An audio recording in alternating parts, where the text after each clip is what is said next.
Well, good afternoon, everyone. Thank you for joining us here today to focus on the urgent need for common sense solutions to keep our communities safe. For 8 years, that is exactly the approach we took in Maryland. When the calls for defunding the police broke out across the country, I was the first statewide elected leader in America to strongly speak out and push back against it. Saying that you want to improve policing by defunding the police is like saying you want to improve education by defunding the schools. It's absurd and ridiculous. But we reversed this trend by dedicating $500 million more to a first-in-the-nation Refund the Police initiative, which increased state aid to local police by 50% to enable them to hire more police. We provided for recruitment and retention bonuses for law enforcement officers, better training and more technology, and record support for victim services. We need to stop demonizing and sabotaging the dedicated men and women who put their lives on the line every single day to protect the rest of us. When I was governor, we passed into law a requirement for schools to have a school resource officer or plans for adequate law enforcement support in every single school in our state in an effort to keep our children safe. We took every action we possibly could to take violent criminals off our streets. Every year we push for tougher sentences for repeat violent offenders and people who commit felonies with a gun, despite opposition from the legislature. We push for judicial transparency to let the public know the sentences that are being handed down for violent crimes. In 2001, I vetoed the Juvenile Restoration Act, which was an insane bill that would stop accountability for juvenile offenders who commit heinous crimes like murder and rape. We rejected reckless efforts to turn Maryland into a sanctuary state, and we worked to address the long-term root causes of crime and to provide more and better substance abuse and mental health resources and help those who have repaid their debts successfully re-enter society. When then Baltimore State's Attorney Marilyn Mosby was failing to prosecute crimes, we worked with the U.S. Attorney for Maryland to deploy strategic federal assets to get the job done.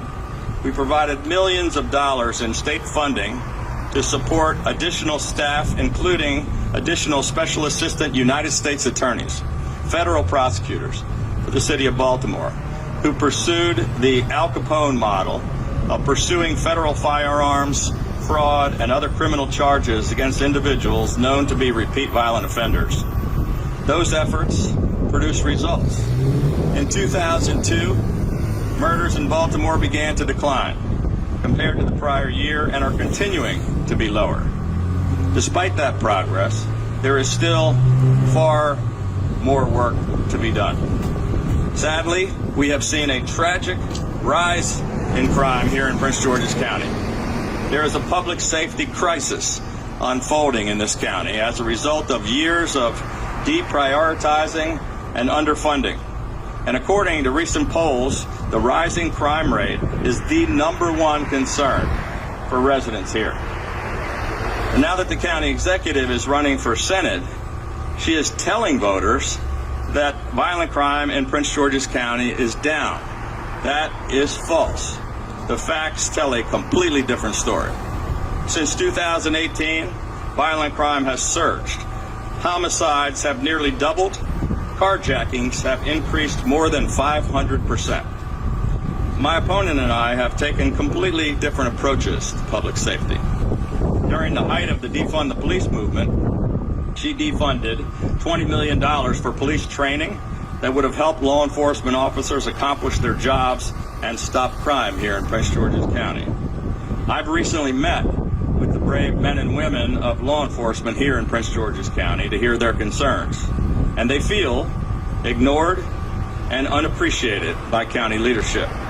They are severely underfunded and understaffed by nearly 300 officers. As a result, despite their best efforts, The average police response time in Prince George's County has risen to nearly double the national average. Just yesterday, Governor Moore also proposed cuts to law enforcement, including for police training and to reduce the number of open warrants, which is a big part of the problem. Angela Alsobooks has refused to speak out against these cuts that will make this public safety crisis here even worse. Under the county executive's watch, Prince George's County began implementing a proposal to remove security from schools. In one of her first acts in office, she announced that Prince George's County would no longer follow federal law and would refuse to cooperate with federal law enforcement. Under her sanctuary policy, Prince George's County has released violent criminals, sex offenders, and violent gang members who are here illegally, and has refused to inform federal law enforcement who have requested detainers on these violent felons. The failure to notify federal law enforcement officers of the release of violent criminals and murderers and rapists is totally outrageous and poses a grave danger to the community. Governor Moore was right when he said that County Executive Alsobooks and other counties, this policy is violating federal law. And Governor Moore said this isn't about immigration or immigrants, this is about people who break the law. On this, I'm in agreement with him. My opponent also supports abolishing cash bail, which would release defendants accused of violent crimes back onto the streets. Now, crime is top of mind for most Marylanders and most Americans. However, like most of the pressing issues of the day, politicians only offer platitudes and spout political talking points. That must change. We can address the tide of rising crime, but we can no longer continue to allow partisan politicians to put politics before public safety. Now more than ever, we need leaders who are willing to stand up to the political party bosses and the loudest and angriest and most extreme voices to keep our communities safe. There are bipartisan common sense solutions which the federal government can adopt that have the potential to make a real difference. In the Senate, I will take the exact same approach that I did for 8 years as governor. I will lead the fight to refund our police at the federal level with greater training for law enforcement, more school resource officers, and funding to solve violent crimes and to support victims and their families. I will continue to support increased criminal penalties for violent offenders and take the same approach we used to surge resources to hire federal prosecutors who will focus on getting these shooters off the streets and behind bars, and on breaking up these carjacking gangs and the drug dealers and other organized crime. We will push to hold violent criminals accountable, especially here in Prince George's County, where crime is unfortunately skyrocketing out of control more than any other area of the state.